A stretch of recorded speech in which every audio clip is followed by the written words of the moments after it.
All right, so this talk is on statistical aspects for a novel test that distinguishes bacterial from viral infections. And this talk is essentially a dialogue between an ED physician and a statistician. Hi there, I'm Eva Diehl-Wesenecker. I'm emergency physician at Charité University Hospital in Berlin at the campus Benjamin Franklin. And I'm James Wacker. I'm a biostatistician for Inflammatix. The clinical study that we're going to discuss was funded by Inflammatix. So Ava, you want to tell us about your hospital there? Yes, I'm working in an emergency department in one of the three Charité University campus. Our campus includes many specialized clinics and is located close to several nursing homes. Plus, many of our patients are multimorbid and many present to the ED with suspected infection, which is, in my opinion, one of the most challenging problems in emergency medicine. So as someone working for a company in California on host response diagnostics, can you tell me, Ava, as a physician, what is it about suspected infections that is so difficult? Well, dealing with suspected infections, I have two main questions. Is there really an infection, and how sick is my patient? First, I quickly need to know if the patient's problems are really because of an infection or I have to follow a different track. If it is a definite infection, for my therapeutic strategy, it's very important to know whether it is bacterial or viral. Finally, I need to identify patients with a potential severe clinical outcome to determine their next level of care. Well, we've made a test that may address these questions. So the INSEP test reads the immune response, which means it can detect infections from any source, not just the blood. It works for viral and bacterial infections, and it takes about 30 minutes from the blood draw to the results. Sounds interesting. Could you show me what the result of the test looks like? Yes, so the test provides both axes of information. What type of infection is it and how sick are they? So we provide 3 scores for the likelihood of bacterial infection, viral infection, and a score indicating severity. So this is to help decide whether to give antibiotics here with these first 2 scores. And the third one is more to help decide whether to send them home and isolate or whether to run more tests. And whether they need to be admitted. So for the brevity of this talk, I'll stick with describing the infection scores. Ava, it would be very interesting to conduct a clinical study to evaluate our test on your patient cohort. Sure, this is definitely possible since we have lots of patients with suspected infections. Before starting a clinical study, we have to set up a study protocol to follow the guidelines of good clinical practice. Herefore, James, could you tell me from the statistical point of view what I have to bear in mind before enrolling my patients? Sure. So for designing a study where the goal is assessing the accuracy of the test, first you need to define your study population. In this case, we should include all patients who have suspected infection and also include complex patients who have things like immunosuppression, or a non-infectious inflammation and malignancies. So patients who actually don't have infection, but initially they might seem like they do. Of course, all your patients, they have to sign informed consent before we collect any blood samples or information on them. Fine. Inclusion and exclusion criteria set up. And of course, aside from informed consent, we have to ask for approval of our ethics committee and data protection department. We also need a gold standard to define whether a patient has a bacterial or a viral infection. We should also look at other molecular markers and see how well they align with this gold standard compared to our test. Okay, fine. For predicting bacterial infection, this is quite easy. We use markers like CRP, PCT, and white blood cell count. But for viral infections, we actually don't have any good markers. I have a question concerning your gold standard. Would it be possible to just do a chart review after the patient is dismissed and all findings are complete? Yes, so retrospective chart review is a common practice for studies like this, but you need at least 2 independent chart reviewers who have experience with diagnosing infections. All right, so this will only be done by our specialized emergency physicians. Now I can already write down a big part of my study protocol. One more question. What about the number of patients? How many do I have to include? Right, yeah, so sample size is crucial for being able to demonstrate the accuracy of a test with some level of certainty. The statistics for choosing a sample size depends on your assumptions and your endpoints. A statistician cannot do anything without these things. So for diagnostics, what I need to know in order to calculate sample size is the prevalence of the disease, which can either come from a literature review or if your hospital has those numbers on hand. We need to decide what type of accuracy measures we wish to use. We need to give a figure for what we think the accuracy of the test is. That's based on preliminary data usually. And then how precise we want to measure the accuracy, which can often be like a confidence interval width. So just for an example here, let's say prevalence of disease is 30%, and we're going to use an AUC, which we think is 0.9.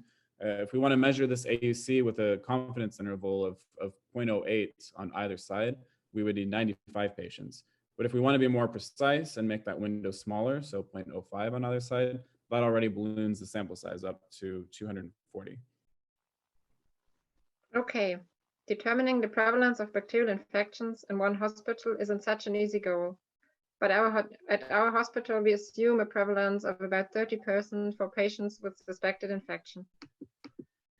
Okay, so the next thing is what type of accuracy measure we should use. In this case, we'll go with the area under the curve since it's a popular accuracy metric, which I'll explain a bit more later.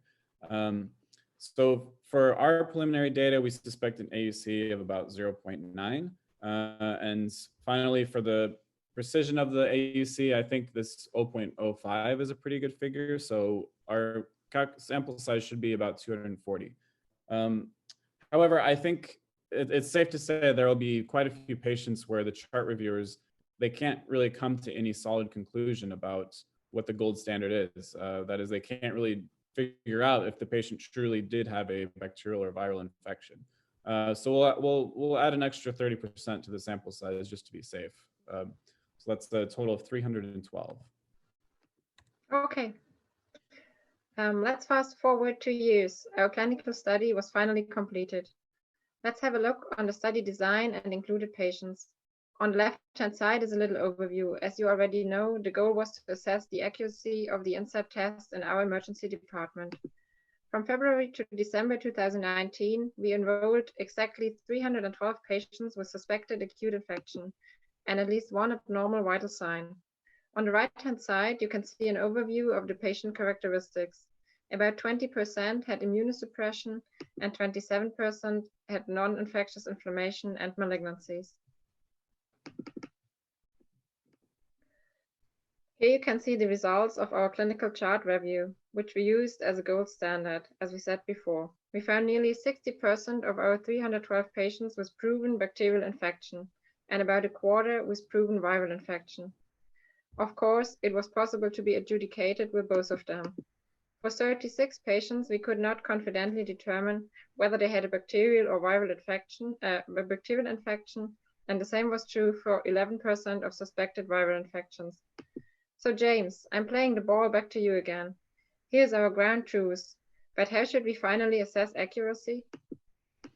So yeah, as I said before, a popular metric for measuring the overall test quality is the area under the ROC curve, which is usually just called AUC. An AUC of 0.5 is like randomly guessing, and an AUC of 1 is perfect. Okay, sounds good. So what did you find in our cohort?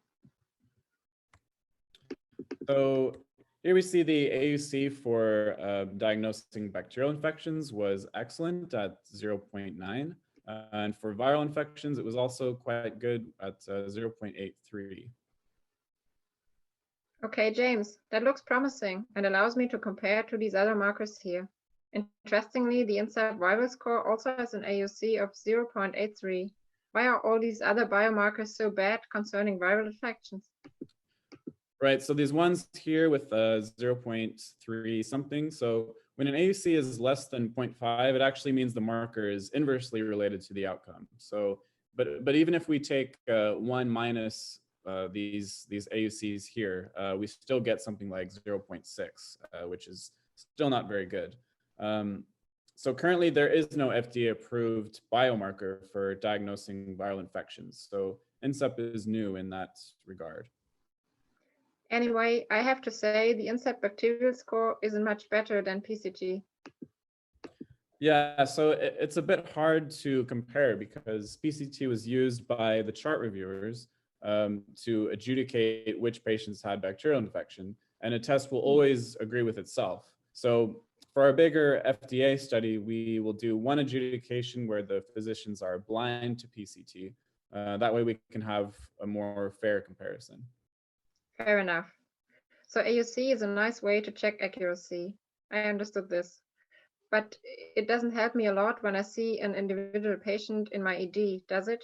Can you show me something more clinically actionable, perhaps? Yeah, so with the INSEP test, the result tells you how likely a patient is infected by putting them into one of 4 categories, which we call bands. Okay, bands. Can you explain these 4 bands to me? Keep in mind, of course, I'm a clinician and not a statistician. Right, so before we get into that, so a quick reminder of some statistics. So for this example data here, where blue dots are healthy patients and red dots are sick patients, and then these are counts for some diagnostic. Imagine that we draw a line right here, around 63 or so. We see that 96% of the sick patients are above the cutoff, and 36% of these healthy patients, which are the blue dots, those are below the cutoff. In other words, we successfully detected 96% of the positives. This is called sensitivity. And we ruled out 36% of the healthies. That's what specificity is. Likelihood ratio is a very important number in diagnostics. It comes from combining these 2 values, sensitivity and specificity, like so. So I'll show you what the likelihood ratios look like for our data and why they're clinically actionable. So for our test, we have multiple cutoffs instead of just one. That separates our patients into 4 different bands. So for the left graph, we're showing the bacterial score, which goes from 0 to 1. On the right-hand side here of this graph, we have patients who have a bacterial infection. So each dot is a patient who does have an infection. And we see that our score puts the majority of patients into the top 2 bands. Which are the very likely band and the possibly infected band. So keep in mind that with the box plot, the box itself represents 50% of the data. Fine, so 50% of the patient dots are in the box, but what about the rest of the data? So 50% are in the box, and then there's 25% who are above the box and 25% below. So over 75% of the infected cases are in the very likely and possibly infected bands. So now looking at the viral score on the right, we see the same thing. Most of the viral infected patients are in the top 2 bands, so very likely and possibly. Then we look at the left side. These patients have no viral infection, and we see most of them are in the very unlikely and unlikely bands. So to measure the performance of these bands, we'll calculate the likelihood ratio for each one, which looks like this. So here the bacterial scores is shown at the top here. The important information is the likelihood ratio for each band. Likelihood ratio is a number that goes from 0 to infinity. 0 means that if the patient is in that band, that they have absolutely no chance of having an infection, whereas anything above 1 means that your chances of having infection are now higher than what they were in the beginning. And in the beginning means the prevalence, which was 30% in our case. So the very likely bacterial band has a likelihood ratio of 12, which means that the test is quite certain that they have a bacterial infection. The bottom likelihood ratio of 0.043 basically means you can rule out infection. Yes, those likelihood ratios seem to look good. But can you remind me how they work exactly? Like, what does a likelihood ratio of 12 really mean for my patient? Should I for sure give antibiotics? So as a reminder of what the likelihood ratio means, this diagram shows you how to convert them into a final probability. So let's imagine that for all patients who are suspected of infection, 30% of them have a bacterial infection and 30% of them have a viral infection. So looking at the previous slide, if someone is in the very likely bacterial band, that likelihood ratio is 12. So to get the final probability, you start with the prevalence, which is 30%. You draw a straight line through the likelihood ratio, which is 12. You follow it to the very end, which is the posterior or the final probability. So in that case, if someone lands in the very likely bacterial bands, their final probability is 84%. So you definitely want to consider antibiotics for such a patient. Likewise, if we look at the viral score outputs, so if someone is, let's say, in the unlikely viral bands, likelihood ratio there is 0.46. So again, we draw a line starting from the prevalence through 0.46, and we get a final probability of 17% for a viral infection. Got it. That makes sense. Just curious, what are the final probabilities for the other bacterial bands? So with the bacterial, for example, as I said, we have 84% for the top band. The next band is 55% for possibly infected, 21% for the second to last band, and then the very bottom bands, the very unlikely band, is 1.8%. So essentially, we're ruling out bacterial infection. So Eva, what are your thoughts on this overall? Well, first, let's summarize our findings. It looks like you tested quite well in telling me whether a patient had an infection or not, and whether this was of a bacterial or viral origin. But James, probably there are some limitations I might oversee. Can you tell me what they are, especially from the statistical side? So one is that the gold standard is not perfect. So for some cases, it's possible that when our test is wrong, it's actually correct, and that the ground truth was wrong, and vice versa. This happens because not all patients had every possible diagnostic performed on them, and the ones that are performed are not exactly perfect. Blood culture, for example. Another thing is for patients where the physician was uncertain about the infection status, we remove those from our main analysis, which means for some patients, we can't figure out how well our test performed. So Eva, as a physician, what would you say are the potential clinical implications of such a test? I knew you would ask this. I could imagine using this test as a rapid POC device in an emergency department like ours, but also in other areas like, for example, nursing homes. It might help to identify patients at high risk there and leave others safely at home. Also, I would be happy to earlier know which patient really needs antibiotics. But probably we now need to conduct an interventionist study. And James, you might already be expecting this. I also have a lot of questions about interventionist studies, but perhaps we take this up another time. However, today I have one final question. Lately, I read a lot of studies about machine learning diagnostic tests. I was wondering if there's anything I should always watch out for or keep in mind.